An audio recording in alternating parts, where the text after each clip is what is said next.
You can have the map and you can have the hustle, but if you're driving 100 miles an hour in the wrong direction, you're not making progress. You're just getting lost faster.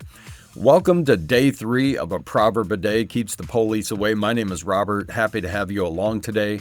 You know, in active addiction, we ran on self-will. We did what we wanted, when we wanted. Today in chapter 3, Solomon drops the hammer on our need for control. He basically says, your best thinking got you into this mess. Maybe it's time you let someone else drive. This is probably one of the more famous sections in the whole Bible, but the Message version makes it hit a little different. Let's check out the first few verses here.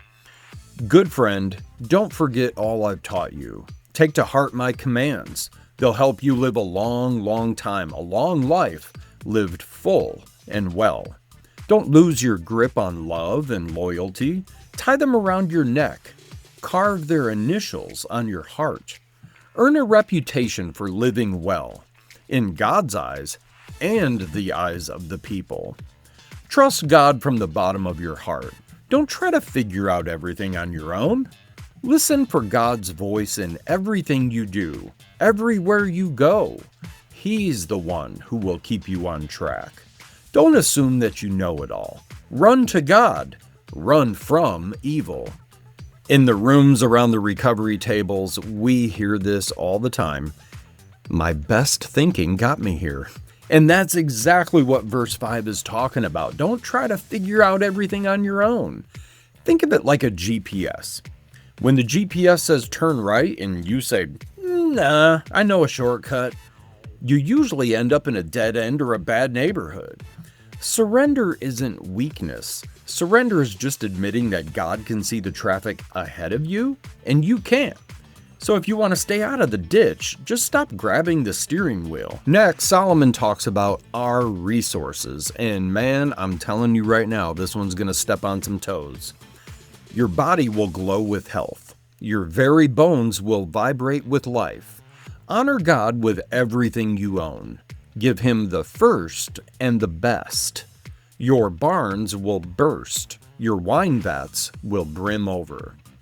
We call this first things first. Back in the day, the dealer got our first dollar. The liquor store or the bar got our first hour. We gave our addiction the first and the best. And we gave our families the leftovers. Recovery, though, flips the script on that. We honor God first. We hit the meeting first. We take care of our sobriety first. When you start to prioritize the right things, life starts to overflow with the good stuff. Not just money, but like trust and peace and, self-respect. Finally, chapter 3 tells us how to handle it when things get hard, because they always get hard. So here we go. But don't, dear friend, resent God's discipline. Don't sulk under his loving correction. It's the child he loves that God corrects. A father's delight is behind all of this. You're blessed when you meet Lady Wisdom, when you make friends with Madam Insight. She's worth far more than money in the bank. Her friendship is better than a big salary. Her value exceeds all the trappings of wealth. Nothing you could wish for holds a candle to her. With one hand she gives long life, and with the other she confers recognition. Her manner is beautiful, her life wonderfully complete. She's the very tree of life to those who embrace her. Hold her tight and be blessed. With Lady Wisdom, God formed earth. With Madam Insight, he raised heaven.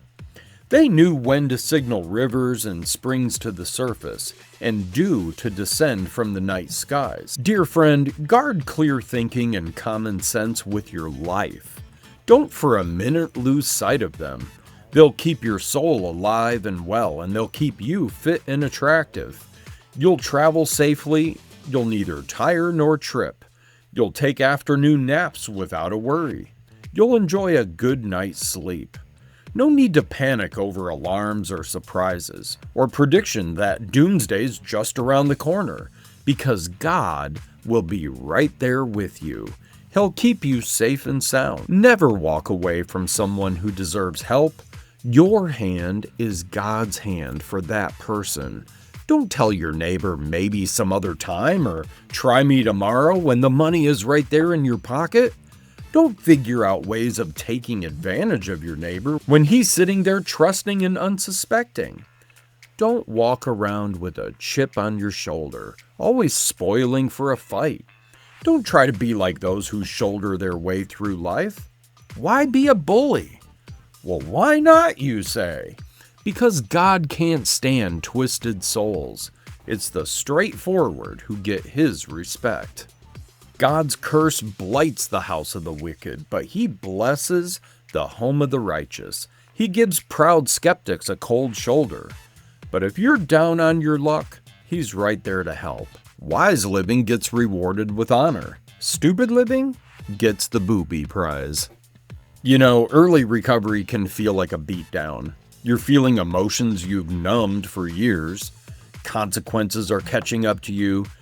I know, it can be easy to scream at the sky like, "Why is this happening to me?" Solomon says don't resent the discipline. When you're in the gym and your muscles are burning, that's not an injury, that's growth. So if life is squeezing you right now, God isn't punishing you, he's training you. He's delighting in the fact that you're finally strong enough to handle the workout.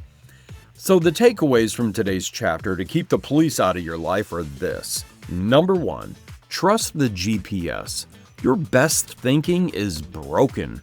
Listen for God's voice. Number 2, first things first. Stop giving your addiction the first and the best of your life. Give that to your recovery. And number 3, embrace the burn.